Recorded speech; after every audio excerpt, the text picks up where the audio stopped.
Привет всем зрителям канала Сиреневенький рефрижератор, а также тем сознательным гражданам, которые сразу же подпишутся на него, как только посмотрят наше очередное видео. Сегодня мы хотим вам рассказать о силовой установке вот этого вот автомобиля. Составной частью ее является газовое оборудование системы LPI – Liquid Propane Injection. Это ГБО пятого поколения, самое современное на сегодня, которое предусматривает подачу пропан-бутана из баллона автомобиля форсунком и дальше в двигатель только в сжиженном состоянии. Итак, перед вами Kia K5, аналог Optima, машина выпуска 2014 года. Этот пятиместный седан оснащен 4-цилиндровым двигателем объемом 2 литра, мощностью 144 лошадиные силы и имеет 189 ньютонометров крутящего момента. Газовое оборудование установлено прямо на заводе на серийном конвейере, поэтому никакого иного вмешательства в установку ГБО здесь нет. Что же это дает автомобилю? Итак, давайте посмотрим, как устроено ГБО пятого поколения в этом автомобиле. Начнем с первого этапа. Назовем это блоком заправки и очистки газа и безопасного его использования. Итак, открываем заправочный лючок и капот. Кнопки управления этими крышками находятся в салоне. Вот это вот открываем багажник. Раз. Вот это открываем лючок. Все, смотрим. Итак, лючок. Заправочное устройство. Внешнее заправочное устройство ВЗУ. В данном случае машина перед продажей была переоборудована новым заправочным устройством. Было снято устройство корейского стандарта и установлено приемлемое для нас заправочное устройство итальянского производства компании Tomasetto. В данном случае никаких других приспособлений для того, чтобы подключить заправочный пистолет, не нужно. Он подключается прямо сюда, без всяких проводников, переходников, извиняюсь, без всего. Поэтому здесь в данном случае все очень удобно. Закручиваем заглушечку назад.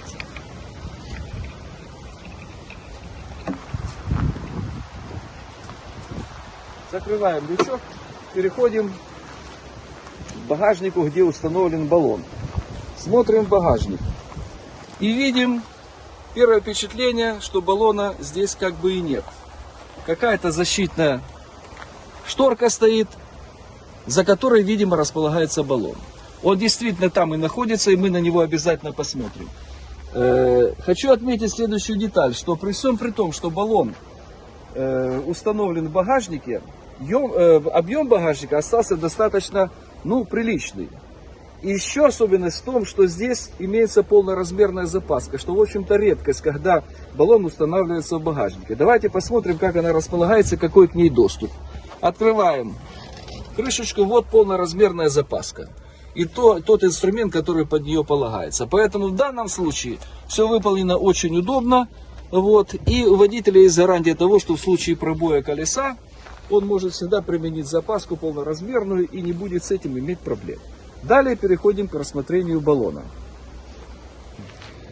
Для того, чтобы добраться до баллона, снимаем защитную крышку, которая крепится на 3 винтах. Они предварительно мы немножко их раскрутили для удобства. Вот они, вот первый, второй, третий. Снимается, открываем защитную крышку. Перед нами баллон. Баллон имеет емкость 85 литров, изготовлен из стали толщиной 3,5 мм. И что интересно, покрашен как снаружи, так и изнутри. Это очень важно для того, чтобы внутри баллона не образовалась коррозия, и эти коррозийные все частички не попадали в топливную систему. Закреплен он очень надежно, как-то его сдвинуть с места практически невозможно, поэтому выполнено все на самом высшем уровне с точки зрения надежности крепления. Для того, чтобы добраться, баллон выдерживает давление 27 бар. Для того, чтобы добраться до внутренних устройств, которые размещены под вот этой вот крышкой, ее нужно снять. Снимаем 2 защелки и 1 винт. крышечка снимается, она фиксируется, чтобы никуда не делась, специальным тросиком. Рассматриваем, что находится под крышкой баллона. Итак, слева по ходу газа у нас располагается входной вентиль. Вот его можно закрыть, можно открыть и так далее. Значит, дальше с правой стороны размещен датчик уровня топлива в баллоне. В данном случае там немножко меньше половины баллона. Под вот этой вот крышечкой на баллоне смонтировано устройство управления работой насоса, который размещен в баллоне. Мы эту крышечку открывать не будем, но поверьте, что так оно там и есть. Вот. Значит, из элементов защиты имеется предохранительный электромагнитный предохранительный клапан, который отсекает подачу газа из баллона в систему, когда автомобиль заглушен. То есть, как только водитель заглушил двигатель, этот клапан срабатывает, и из баллона газ никуда уже как бы не может деться. И имеется сбросной клапан, который вот отсюда возможен сброс излишнего газа, который может произойти в случае каких-то непредвиденных обстоятельств. Например, когда давление газа в баллоне выросло сверх допустимого, тогда происходит сброс, и все остается в полной исправности. Мало того, значит, из систем защиты здесь предусмотрены такие устройства, как скоростной клапан, который предотвращает выход газа из топливной магистрали, которая расположена под автомобилем в случае ее обрыва, что маловероятно, поскольку она там очень сильно защищена. Тем не менее, если такой обрыв произойдет, клапан отсечной сработает, и давление не будет поступать в систему. Вот. Теперь переходим к рассмотрению фильтров. Фильтры в данном случае очень важная вещь для системы ГБО LPI 5-го поколения, поскольку здесь нужен очень чистый газ для того, чтобы насосы, форсунки исправно работали. Поэтому предусмотрено несколько моментов фильтрации, одна из которых расположена прямо на входе в баллон. Вот под этой крышечкой, в такой специальном тубусе, вот его край виден, расположен фильтр грубой очистки.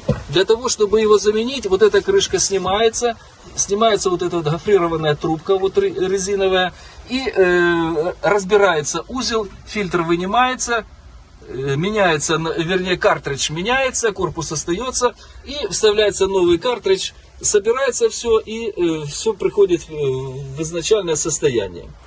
Фильтр тонкой очистки размещен под автомобилем, прикреплен к корпусу, прикреплен к кузову, вернее, к нижней части кузова в районе задней оси. Ну, для того, чтобы его посмотреть, нужно автомобиль приподнять на подъемнике и выполнить эту замену. Сам фильтр защищен снизу пластиковой крышкой для исключения повреждений. Вот, и как бы исполняет свою функцию тонкой очистки. Еще один фильтр расположен непосредственно в насосе. О нем мы поговорим немножко отдельно. В насосе, который расположен внутри баллона. Это как бы третья ступень очистки. И особенность еще насоса в том, что он расположен не на подающей магистрали, а на обратке. Это сделано для того, чтобы газ, который прокачивается через насос, проходил максимальное количество очисток, и насос в этом случае оказывался полностью исправным. Сейчас я хочу вам показать фильтры тонкой и грубой очистки, которые оказались у хозяина в качестве приобретенных для замены. Вот перед вами фильтр, картридж, вернее, фильтр грубой очистки, который устанавливается вот в этом месте, которое мы с вами перед этим смотрели. Вот это он один фильтр, и фильтр, вот такой вот фильтр тонкой очистки. Откроем коробочку, посмотрим, как он выглядит. Значит, это фильтр тонкой очистки, который устанавливается под автомобилем. То, что мы с вами тоже рассуждали. И так вот он выглядит, крепится на фланце. Значит, что можно сказать о ресурсе? Сколько выхаживают фильтры тонкой и грубой очистки? Ну, у корейцев получается так, что фильтр грубой очистки предписано менять на 100 тысячах километров пробега, фильтр тонкой очистки на 50. Вероятнее всего, у нас эти показатели, наверное, надо уменьшить как минимум в 2 раза, поскольку наш газ немножко похуже, мягко говоря, корейского. Видимо так.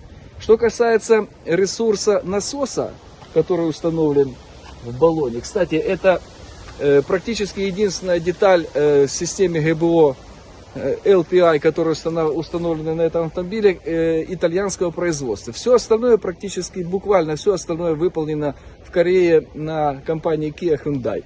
Значит, насос они покупают у итальянцев, вот, и его ресурс в Корее считается нормальным 500 000 километров пробега. У нас особой практики такой, сколько он выхаживает, нет, но 1300 при своевременной замене фильтров, по идее, он выходить должен. Пока технических регламентов по этому автомобилю, поскольку он изготавливался только для корейского рынка и начал поступать к нам не так давно, появилась возможность его купить, технических регламентов нет, переведенных на, вернее, адаптированных для наших условий. Поэтому сервисные центры, которых, кстати, тоже очень мало по Kia 5, они все это делают путем проб и ошибок. Поэтому, есть уже некоторые такие вот центры, которые достигли неплохих результатов. Допустим, диагностика насоса уже может быть выполнена с вероятностью до 95% о том, что его надо менять или уже насос к этому подходит. Точно так же и фильтр. Все пока делается методом проб, как говорится, и ошибок. Поэтому будем надеяться, что такая практика появится, и владельцам Kia 5 может будет обратиться на какой-нибудь сервис, который может квалифицированно оценить и состояние насоса, и фильтров.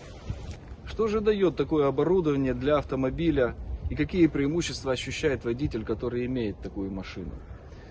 Следует сказать, что мощность двигателя достаточно высока, и обеспечивается высоким октановым числом пропан-бутана. Оно находится в пределах 103-105 единиц, поэтому это выше, чем у бензина. Естественно, мощность этого двигателя не теряется, тем более, что пропан-бутан впрыскивается в сжиженном состоянии. Именно этот момент позволяет мотору реализовать все энергетические возможности газа, ничего по пути от баллона к двигателю не теряется. Это во-первых. Во-вторых, моторесурс. Поскольку, используя сжиженный газ, исключена всякая детонация двигателя, то моторесурс двигателя, утверждают, что увеличивается до 1,5 раз. Поэтому в этом плане явная выгода. В-третьих, масло, пленка масла, которая располагается на стенках цилиндров, не смывается пропан-бутановой смесью, которая сгорает в цилиндрах, и не разжижает масло. Поэтому ресурс масла увеличивается также существенно, что дает возможность его экономить. Кроме этого, программное обеспечение ГБО 5-го поколения в данном случае на Kia K5 доведено практически до идеала. Никаких сбоев оно не предполагает, поэтому выгода водителя в том, что проблем с этой газовой установкой нет. Она выполнена по всем самым высоким стандартам. И водитель, управляя таким автомобилем, получает только одно удовольствие. Не беспокоиться о том, как оно будет работать, сломается ли оно. Из элементов сжигания газа отдельно поговорим о некоторых из них. В данном случае форсунки. Форсунки корейского, зелененькие. Форсунки корейского производства называются Kefiko. Форсунки высочайшего класса, точности подачи газа, долговечности службы. Они могут служить больше, чем ресурс самого мотора, если, конечно, будет использоваться газ соответствующего качества. Регулятор давления газа выполняет функцию постоянного поддержания давления, которое подается на форсунки, давление газа, которое подается на форсунки, на 5 бар больше, чем это находится в баллоне в любой момент эксплуатации. И электронный блок управления, абсолютно идеальная вещь для автомобиля, изготовленная в Корее, доведенная практически до идеала. Какое-то вмешательство туда крайне нежелательно, может все произойти только гораздо хуже, если вы туда начнете вносить какие-то свои новшества. Трубопроводы, по которым протекает газ. Они размещены двумя линиями от баллона до двигателя. Одна линия это подача, другая линия это обратка.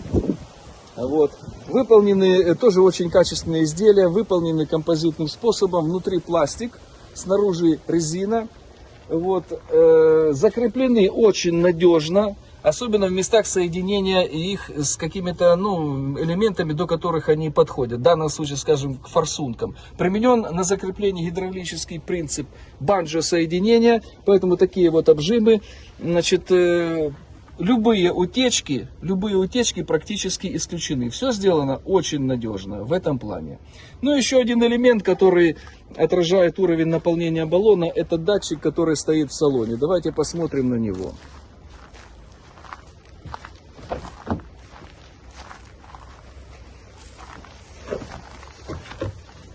Заводим двигатель. Вот он находится в правой части передней панели, отражает уровень наполнения наполовину. Ну, вот он, вот так вот примерно видно. Посмотрим, как происходит процесс запуска Kia K5 с учетом особенностей мотора. Значит, для того, чтобы нормально мотор запустился, в трубопроводах должны все время находиться только сжиженный газ именно в жидком состоянии, в сжиженной фазе. Бывают моменты, когда автомобиль заглушен, и на горячую, когда мотор еще теплый, могут образоваться паровые компоненты. Газ может быть просто испаряться. Если в таком случае стандартным образом запустить мотор, он может не запуститься. И создаться впечатление, что машина, в общем-то, даже неисправна.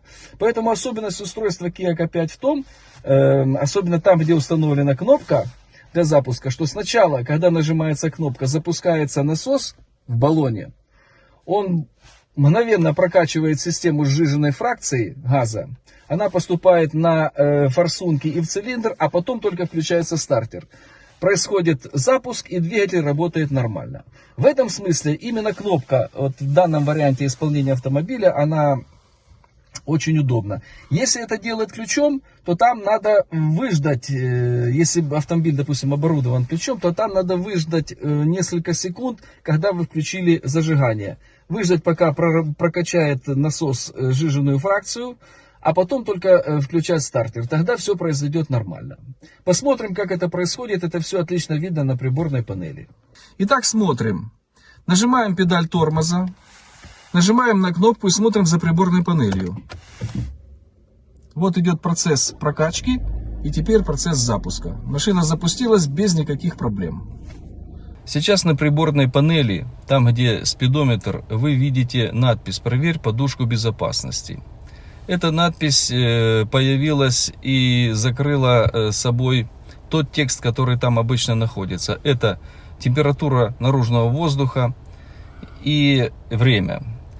Вот. Как возникает эта надпись? Она возникает после того, как двигатель заводится, проходит несколько секунд, исчезают надписи температуры наружного воздуха и времени, и появляется «Проверь подушку безопасности». Давайте посмотрим, как это происходит. Глушим двигатель.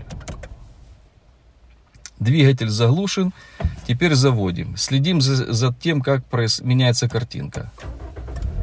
Вот двигатель завели, вот мы видим 13 градусов температура воздуха снаружи и 8:39 время. Идет счет, звуковой зуммер и появляется «Проверь подушки безопасности». Эта надпись будет гореть до тех пор, пока двигатель не будет заглушен. Затем все повторится сначала. В завершение несколько слов о расходе газа на Kia K5. Корейцы в своем регламенте пишут так, что по городу у них 11 литров, по трассе 8 и в смешанном режиме 9. Наша практика показывает, что таких расходов добиться не получается. Вот, у нас в среднем по городу автомобиль тратит около 13 литров на 100 километров. А в целом автомобиль очень даже приличный, нам очень нравится. И сейчас вот, наверное, это подтвердит его владелец Игорь. Ну, в моей эксплуатации данный автомобиль почти 3 года. За 3 года замечаний не было ни нарушений, не было никаких неисправностей выявлено. Автомобиль комфортный, надежный и достаточно экономичный. На этом мы заканчиваем обзор силовой установки Kia K5. Подписывайтесь на наш канал, пишите комментарии, жмите на колокольчик. Всем пока!